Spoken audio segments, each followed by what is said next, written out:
सर्व मंगल मांगल्ये शिवे सर्वार्थ साधिके शरण्ये त्र्यंबके गौरी नारायणी नमोस्तुते।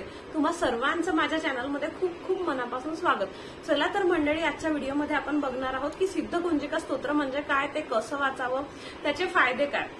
चला तर आता उद्यापासून 3 ऑक्टोबर 2024 ते 11 ऑक्टोबर 2024 ह्या 9 दिवसात नवरात्र उत्सवाला सुरुवात होत आहे आणि दरवर्षीप्रमाणे या नवरात्री उत्सवाची सांगता ही विजयादशमी म्हणजे दसरा या सणाने होत असते। जसं की आपण दरवर्षीप्रमाणे आपल्या कुळाचाराप्रमाणे आपण देवीच्या सेवा आपण करत असतो। त्यापैकी महत्वाच्या सेवा म्हणजे जसं की कन्यापूजन आहे, होम हवन आहे, दुर्गा सप्तशती ग्रंथाचे पारायण करणे आहे, हे सगळं आपण वाचत असतो। पण असं होतं की काही महिला वर्किंग आहे, काही महिलांचे बाळ हे छोटे आहे, तर त्यांना म्हणजे इच्छा असताना पण त्या दुर्गा सप्तशती या ग्रंथाचं पठण किंवा वाचन करू शकत नाही। त्यांची खूप इच्छा, बऱ्याचदा महिलांची इच्छा असते की मी दुर्गा सप्तशतीचे पाठ करील, पण त्यांचं म्हणजे शक्य होत नाही इच्छा असूनही। तर चला तर याबद्दल माहिती मी आजच्या व्हिडिओमध्ये तुम्हाला सांगणार आहे। जसं की सिद्धकुंजिका स्तोत्रम हे यशाची गुरुकिल्ली आहे। जसं की ज्या महिला याचं नित्यपठण करत असतील त्यांना याचा अनुभव आला सुद्धा असेल। जसं की आपण कोणत्या सुखाशी वंचित आहोत, जसं की तुम्हाला खूप दुःख आहे, खूप कर्जबाजारी तुम्ही आहात आणि म्हणजे असमाधानी आहात, तर जसं की आता आपल्याला माहिती आहे की नवरात्रीच्या 9 दिवसात देवी शक्ती एकदम जागृत असतात। त्यामुळे त्या लहरी आपल्यातही याव्या यासाठी आपण देवी आईची उपासनाही आपण 9 दिवस करत असतो। तर त्या उपासना आपण करत असतो। तर उपासनेमध्ये महत्वाचं म्हणजे आपण कुंकुमार्चन करतो, आपण दुर्गा सप्तशती ग्रंथाचं वाचन करतो आणि तिसराने महत्वाचं म्हणजे सिद्धकुंजिका स्तोत्रामध्ये भगवान शंकरांनी स्वतः सांगितलं आहे की जो कोणी सिद्धकुंजिका स्तोत्राचे पठण करेल त्याला दैव्य कवच,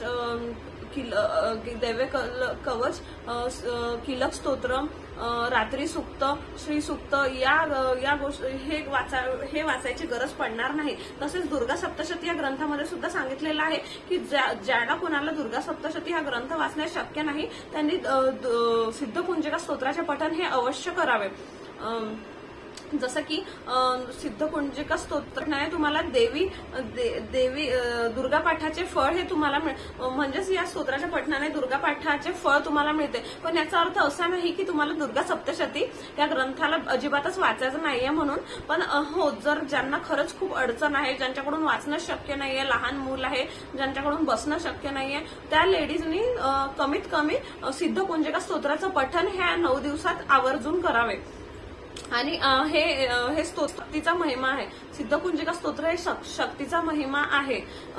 चला तर मग आता सिद्धकुंजिका स्तोत्र वाचण्यासाठी तुम्हाला संकल्प करायचा आहे। तो संकल्प कसा करायचा? सर्वप्रथम एक ताट घ्या, थोडं पाणी घ्या, तुमच्या उजव्या हातामध्ये सर्वप्रथम पाणी घ्या, हळद घ्या, कुंकू घ्या, अक्षिता घ्या, एक फूल घ्या आणि आता तुम्ही आपलं नाव म्हणा, तुमचं नाव बोला, तुमचं नाव बोलल्यानंतर तुमचं गोत्र बोला आणि देवी आईला म्हणा की हे देवी आई, मी 9 दिवस नवरात्रीच्या 9 दिवस दररोज 11 वेळा हे सिद्धकुंजिका स्तोत्राचं पठण मी करणार आहे।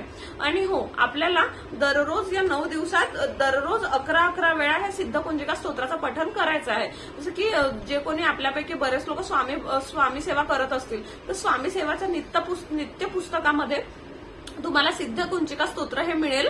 जर नाही तर तुम्ही गुगल पण करू शकता आणि तुम्ही युट्यूबला पण लावू शकता। पण हो, हे फक्त आपल्याला ऐकायचं नाही आहे, हे आपल्याला म्हणायचं सुद्धा आहे। आणि म्हणायचं असं आहे की जे स्वतःला तरी आपल्याला ऐकायला येईल, म्हणजे आपल्याला स्वतःला श्री स्वामी समर्थ असं स्वतःहून आपल्याला ऐकायला आलं पाहिजे, अशा पद्धतीने तुम्ही ते बोलावं।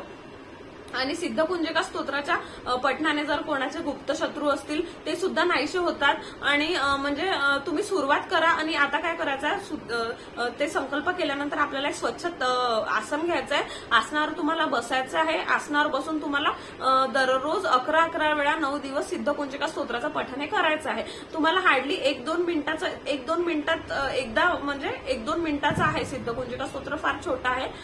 आणि दुसरं असं की आता या सिद्धकुंजिका स्तोत्राच्या पठणामध्ये नियम असे आहे की तुम्हाला ब्रह्मचर्याचं पालन तुम्हाला 9 दिवस करायचं। तसंही आपण नवरात्रीच्या 9 दिवसात ब्रह्मचर्यही पाळतो। आणि दुसरं महत्वाचं म्हणजे तुम्हाला परान्न वर्ज्य आहे। परान्न जसं की तुम्ही दुकानातून पॅकेट आणून खाल्लं तर ते परान्न मानू शकणार नाही आपण, कारण की त्यासाठी तुम्ही पैसे मोजता. दुसरं म्हणजे प्रसाद किंवा महाप्रसाद, ते पण तुम्ही खाऊ शकता, ते पण तुम्ही घेऊ शकता, कारण की ते परान्न होत नाही. ठीक आहे, अशा प्रमाणे हे सिद्धकुंजिका स्तोत्राचे थोडक्यात नियम आहे, हे तुम्ही अवश्यच पाळा. स्तोत्राचं पठण तुमचं समजा गुप्तशत्रू वगैरे असतील तर ते या सिद्धकुंजिका स्तोत्राच्या पठणाने नाहीसे होतात आणि तुम्ही जेव्हा सुरुवात कराल तुम्हाला वेगळाच एक आनंद होईल, तुम्हाला वेगळीच एक स्वतःहून खुशी होईल आणि ती एक शक्ती जी म्हणजे तुम्हाला असं भासेल कुठेतरी की खूप छान वाटत आहे मला ह्या स्तोत्राच्या पठणाने. म्हणजे हे सिद्धकुंजिका स्तोत्र म्हणजे एक प्रकारे हा शक्तीचा महिमा आहे. त्यामुळे तुम्हाला जमेल तर तुम्ही दररोज एकदा तरी, नवरात्र झाल्यानंतरही तुम्ही दररोज हे एकदा तरी या स्तोत्राचं पठण आवर्जून करा. म्हणजे तुम्हालाच त्याचा अनुभव येईल, तुम्हीच बघाल की तुम्हाला म्हणजे कसं वाटत आहे, तुम्हाला आधी कसं वाटायचं आता कसं वाटतं असं तुम्ही स्वतः अनुभव घ्याल. आणि दुसरं म्हणजे आता असं आहे की समजा ज्ञान मिळवण्यासाठी तुम्हाला ह्या स्तोत्राचे पाच पाठ करावे लागेल. म्हणजे 5 पाठ करावे. आधी देवीला फुले अर्पण करावी, त्यानंतर तुम्ही ज्ञान मिळवण्यासाठी 5दा या स्तोत्राचे पठण करावे. यश कीर्तीसाठी पण 5 वेळा हा पाठ वाचावा. संपत्ती मिळवण्यासाठी 9 वेळा हा पाठ वाचावा. सोबतच पांढऱ्या तिळाचा संकल्प करावा. पांढऱ्या तिळाचा संकल्प म्हणजे तुम्हाला उजव्या हातामध्ये पांढरे तीळ घ्यायचे, हळद कुंकू अक्षिदा फूल घ्यायचा आणि जसा आपण संकल्प करतो तुम्हाला तसा संकल्प करायचा आहे. आरोग्यासाठी तुम्हाला याचे 3 पाठ करायचे आहे. रोजगार प्राप्तीसाठी म्हणजे नोकरी वगैरे ज्यांना हवी आहे त्याच्यासाठी तुम्हाला 3 पाठ, 5 पाठ, 7 पाठ, 11 पाठ तुम्हाला करायचे आहे. अशा प्रकारे हे सिद्धकुंजिका स्तोत्र हे एकदम प्रभावशाली आहे. आणि दुसरं महत्वाचं म्हणजे तुम्हाला 11 वेळा हे स्तोत्र एका बैठकीतच वाचायचं आहे. ठीक आहे, तर तुम्ही याप्रमाणे जर तुमच्याकडून सप्तशती कोणाकडून म्हणजे खूप अडचण आली, सप्तशती या ग्रंथाचे पाठ नाही झाले, तर तुम्ही सिद्धकुंजिका स्तोत्राचं पाठ आवर्जून करा. त्यामुळे तुम्हाला स्वतःलाच एक वेगळीच म्हणजे 9 दिवसात असं म्हणजे मला म्हणजे खूपच तुम्हाला असा याचा चांगला अनुभव येईल आणि तुम्ही मला तुमचा अनुभव कमेंटद्वारे अवश्य कळवा. मनापासून तुम्ही हे वाचा.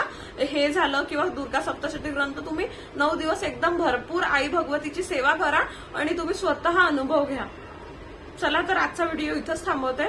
धन्यवाद. श्री स्वामी समर्थ.